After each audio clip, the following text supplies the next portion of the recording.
Effective questioning. Effective. Does that make sense? Essential. I'm going to say essential to learning again. I know what I want to say, I'm just trying to focus. I'm trying to say... A key ingredient in helping children to really understand what they're doing. An open question that doesn't always have the right answer. Vital to expand children's minds.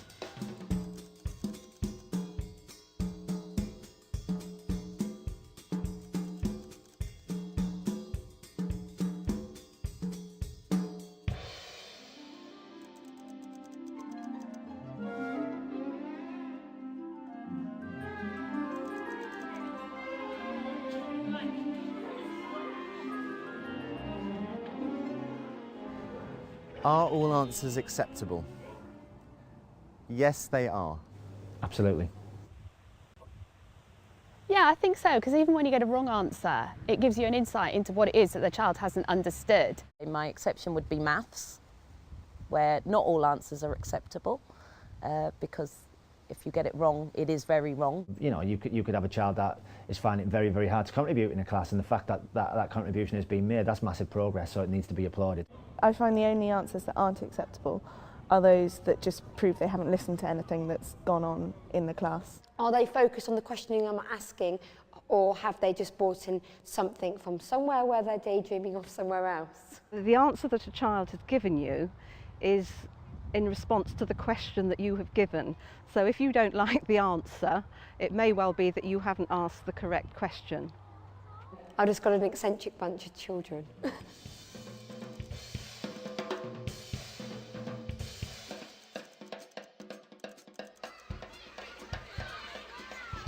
It's really important that children feel that they can safely answer a question. They aren't going to feel that anyone's going to laugh. Some children are better than others at taking risks. What we try to develop at South Farnham is the culture within the room that you can take a risk. No one will laugh at you, but have a go. There will be children who initially find it very frightening to put their hand up.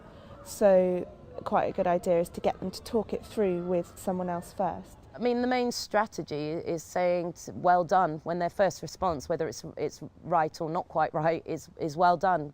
You have to have humility enough to be able to make mistakes yourself. And when you do them, you know, I know the teachers that will make mistakes on purpose, so the children can actually see that and see that they're human, you know. And as soon as you do that, more and more and more, you're creating a culture of it is okay to make mistakes. It's also important that if, you know, someone begins to make fun of someone for not getting it right, or you just have to make it very clear that actually, no, of course, you know, everybody makes mistakes. Even Miss Gill makes mistakes, and you know, we all do it and we all learn from them. You will know if you've got the spirit level right in your classroom. If a child says an answer and it's completely off beam and wrong, how many children laugh at them? And if the answer is none, you're bob on, you're spot on.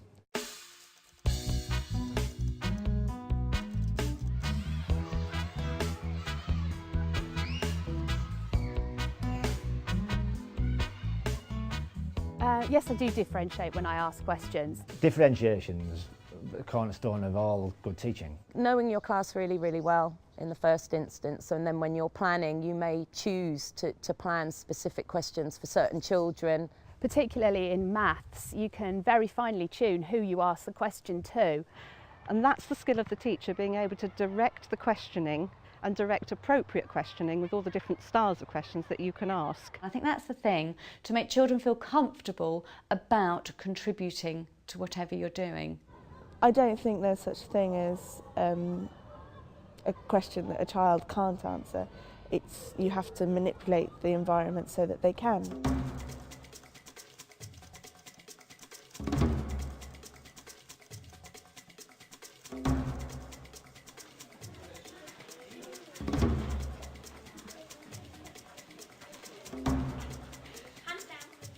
I tend not to do hands up to questions. I have a strategy that I picked up a few years ago where I have all the children's name in a pot, and it actually really, really assists in keeping children engaged and focused on task, because they don't know when you're going to pull the name out of the hat.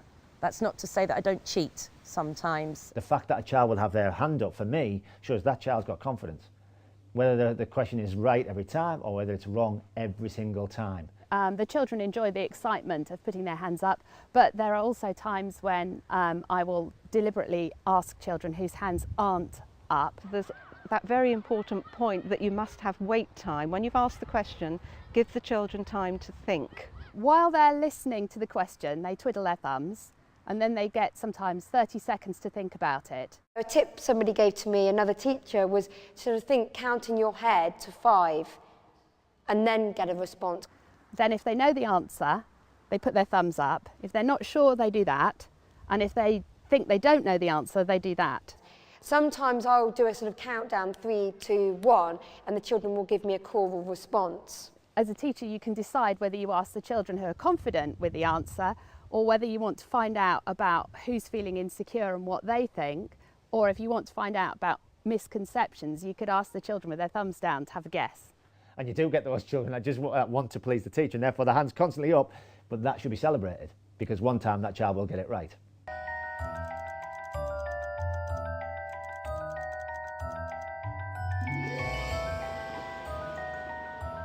I think if children are misconceiving things, you wouldn't necessarily say you're wrong. You might say something along the lines of, that's interesting what you're saying, let's look at it another way. What you mustn't do with misconceptions is to say, well, no, that's absolute rubbish. You know, don't waste my time. So I would never dismiss anything, because to them, that's what the answer is, and they've contributed. You know, wouldn't it be great if you went into a class every day and the first method of teaching that you had was the right one every time, and every single kid knew exactly what you were talking about? Wouldn't that be fantastic? But in reality, that's not the case. I think the worst thing you could do would be to laugh. Or let the children laugh. I mean, they do make mistakes. In maths, I noticed that one of my children was adding numbers when we were meant to be multiplying. So, like, example was 5 times 3, and they were doing 5 add 3 is 8. So I modelled it, me doing it, so it wasn't the spotlight on the child. And I showed it, and I was like, and the children were like, no, it's not that, you're adding. And getting them to go, so the child goes, oh yeah, I get it, without the embarrassment. Sometimes they've not heard. I once said to a child, did you mishear me? And he said, no, I think I mislistened. So sometimes they mislisten and they're not concentrating, and asking them a question can kind of pick them up on that and refocus it, and with any luck bring them back on track. Right, well, misconceptions can be a very good way of making a teaching point, because what you would do is ask a supplementary question to that child. Why do you think that? Can you explain a bit more about how you've come to that conclusion? Can you tell us the method that you use to get there? And in that, some other children may also have that misconception, so you can use that as a teaching point.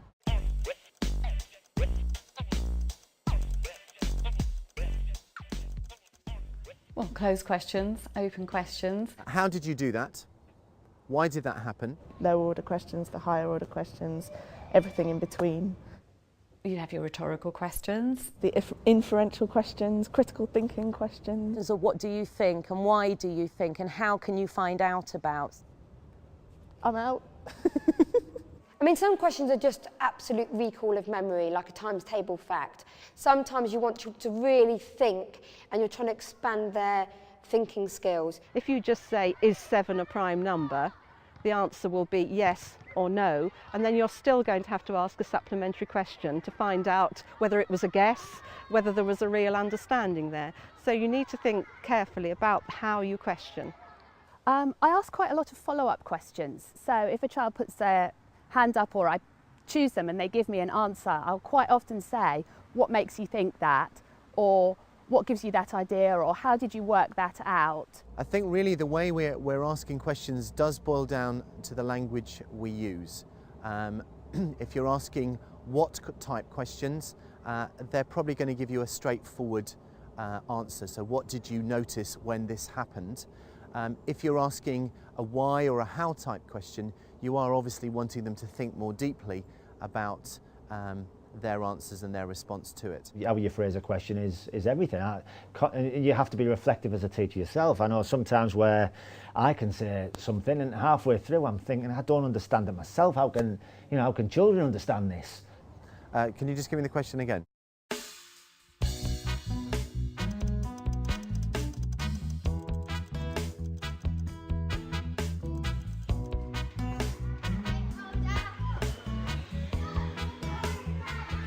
Bloom's taxonomy. About what? I have a vague memory of seeing it. Have I read a book on this? Not sure. So there's different theories about questioning. One of them is Bloom's taxonomy, that we start off with kind of lower order, quite closed questioning, building up to the more analytical and comparative questions that are really expanding children's minds.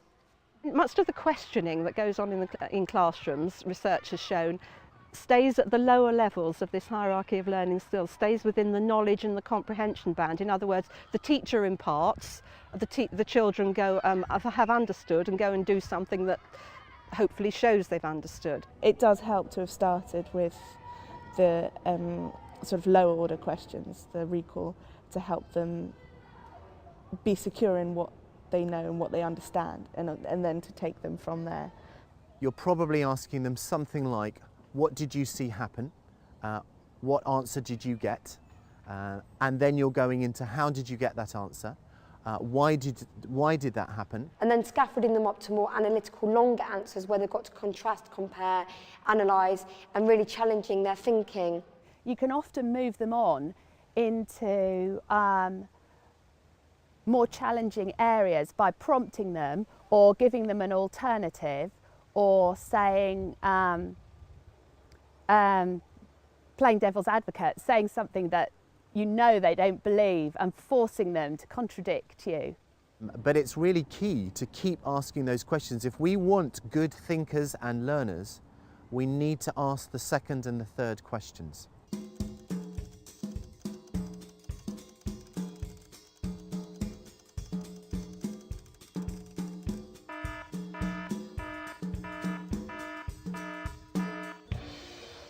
What can go wrong with questioning? You could get an answer from left field. That's happened to me many a times. But it's sometimes those left field answers that take the learning in completely different directions, which you need. I was teaching the children about idioms, and I was asking the children, did they know any idioms? We were going through the obvious raining cats and dogs, and one of my children put her hand up, and this was a very intelligent child, really bright, lovely child, and she said, I think I've got one, but it might be a little bit rude. One of the best ones I had was in answer to the question, what is the Mississippi? A child responded, a teacher, and it took me quite a long time, and I remember staring at the child, a teacher, and he said, yeah, Mississippi. So all the children were like, what is it, what is it? To this point, I had to let her say it. And she said, the dog's bollocks? Always expect an answer, never ask rhetorical questions. It's just opening yourself up for needless grief. I think the worst thing is when you get nothing. When you ask a question and you get the answer, dunno. You know, if you've got a child that's desperate to join in, that really, you know, has been waiting all week and has been encouraged by a different teacher or a different class to share their opinions and ideas, and they answer and they've taken weeks to do it, and the answer and it's wrong, and that teacher says, oh, sorry, next. And there's a massive opportunity gone. So when is the next question that child's going to answer? Who knows?